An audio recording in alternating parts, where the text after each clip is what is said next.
دوستو، جہاں ایک طرف اینشینٹ رولرز جیسے سکندر اعظم، الیگزینڈر، جولیس سیزر، چنگیز خان، اگسطس سیزر اپنی فتحوں کے لیے مشہور ہیں، وہیں دوسری طرف ایک ایسا نام جس نے اپنی پوری زندگی میں 100 سے زیادہ جنگیں لڑیں and he never lost even a single battle, the undefeated ruler, the undefeated commander, the undefeated conqueror, the undefeated governor general named حضرت خالد بن ولید رضی اللہ تعالی عنہ، the sword of Allah Azza wa Jal.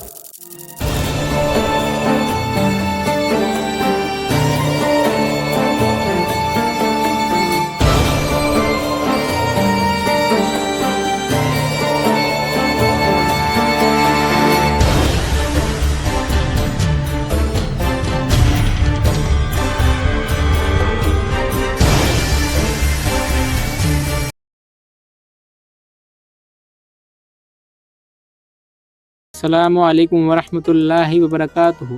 دوستو، کیا آپ نے کبھی سوچا ہے کہ اسلام کا سب سے بڑا سپاہی ایک وقت میں اسلام کا سب سے بڑا دشمن تھا؟ یہ کہانی ہے عرب کی، یہ کہانی ہے ایک ایسے مرد مومن کی جس کا نام سن کر رومن اور پرشین امپائر بھی کانپ جاتے تھے، حضرت خالد بن ولید رضی اللہ تعالی عنہ، جن کو نبی صلی اللہ علیہ وسلم نے خود سیف اللہ یعنی اللہ کی تلوار کہا۔ لیکن کیا آپ جانتے ہیں کہ ان کے دل میں ایمان کا نور کیسے چھایا؟ چلیے چلتے ہیں 1400 سال پہلے کے اس لمحے میں جب ایک دشمن اللہ کا سب سے بڑا سپاہی بن گیا۔ Early life and battle of احد۔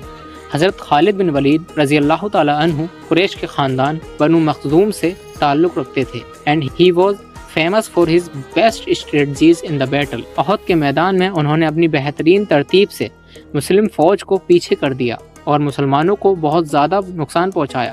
اس دن اسلام کے درد سے نبی صلی اللہ علیہ وسلم کافی گھائل ہوئے، لیکن یہ وہی خالد تھے جنہیں ابھی تک حق اور باطل میں فرق سمجھ نہیں آیا تھا۔ انہیں لگتا تھا اسلام صرف قریش کے خلاف ایک بغاوت ہے، لیکن اللہ نے ان کے لیے راہ تیار کر رکھی تھی۔ سافٹنیس ٹوارڈز اسلام۔ فتح مکہ سے کچھ وقت پہلے خالد بن ولید رضی اللہ تعالی عنہ نے دیکھا محمد صلی اللہ علیہ وسلم اور صحابہ جنہیں وہ دشمن سمجھتے تھے اب مکہ میں گھس رہے ہیں، لیکن کسی سے بدلہ نہیں لے رہے، نہ خون نہ انتقام، صرف معافی اور رحمت بس۔ دوستو، اسی پل خالد بن ولید نے سوچا یہ انسان سچ میں اللہ کے رسول ہیں، یہ دین سچا ہے۔ ایکسیپٹینس آف اسلام۔ جب حضرت خالد کو یہ ریلائز ہوا کہ محمد صلی اللہ علیہ وسلم کا دین قریش کے خلاف بغاوت نہیں بلکہ پوری انسانیت کے لیے رحمت ہے، تب حضرت خالد بن ولید مدینہ پہنچے اور رسول اللہ صلی اللہ علیہ وسلم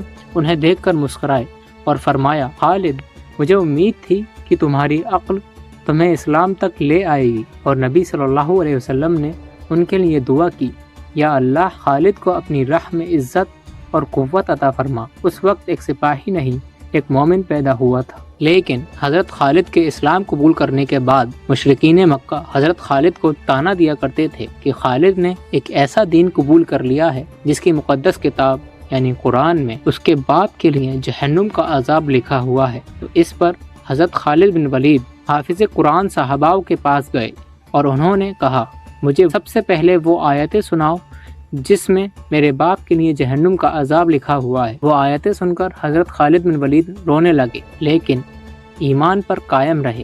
first battle as a Islamic soldier. اسلام قبول کرنے کے کچھ دن بعد ہی حضرت خالد رضی اللہ تعالیٰ عنہ کو نبی صلی اللہ علیہ وسلم نے جنگ میں بھیجا۔ جنگ مطاح میں جب 3 مسلم کمانڈر شہید ہوئے، زید بن حریثہ، جعفر بن ابو طالب اور عبداللہ بن رواحہ رضی اللہ تعالیٰ عنہ، تب خالد رضی اللہ تعالیٰ عنہ نے لشکر کی کمانڈ سنبھالی۔ انہوں نے فوج کو ایک ایسے بہترین ترتیب سے بچایا کہ رومن امپائر جیسا طاقتور دشمن بھی پیچھے ہٹ گیا، اور اس وقت نبی صلی اللہ علیہ وسلم نے مدینہ میں فرمایا، خالد بن ولید نے اللہ کی تلوار بن کر لشکر کو بچایا۔ یہی وہ پل تھا جب انہیں لقب ملا سیف اللہ یعنی اللہ کی تلوار۔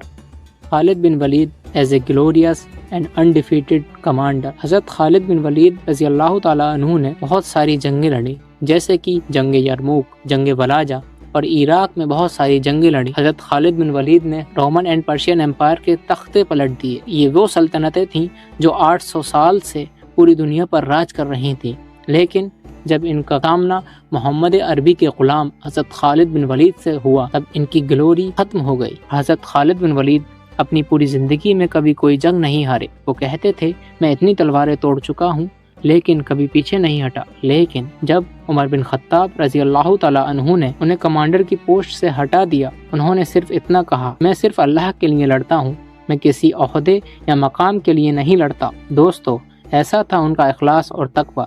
دنیا کے سب سے بڑے کمانڈر ہونے کے باوجود ان کے دل میں صرف اللہ کا ذکر تھا۔ Last moment of his life. دوستو، جب حضرت خالد بن ولید کا آخری وقت قریب آیا تو حضرت خالد بن ولید نے آنسوؤں کے ساتھ کہا میں چاہتا تھا کہ میں شہید ہو جاؤں، لیکن دیکھو میری تلوار ٹوٹی، لیکن میں بستر پر اپنے رب سے مل رہا ہوں۔ لیکن پھر بھی وہ مطمئن تھے کیونکہ انہوں نے اپنی زندگی کا ہر لمحہ اللہ کے لیے جیا۔ دوستو، حضرت خالد بن ولید ہمیں یہ سکھاتے ہیں کہ حق پر آنے کے لیے کبھی دیر نہیں ہوتی۔ جب نیت صاف ہوتی ہے تو اللہ دشمن کو بھی اپنی تلوار بنا دیتا ہے۔ اگر آپ کو یہ واقعہ اچھا لگا ہو تو کامنٹ میں لکھیے سیف اللہ کی تلوار، اور ہمارے چینل کو ضرور سبسکرائب کریں تاکہ ایسی ہی ہدایت یافتہ تعلیمات آپ تک پہنچتی رہے۔ جزاک اللہ خیر۔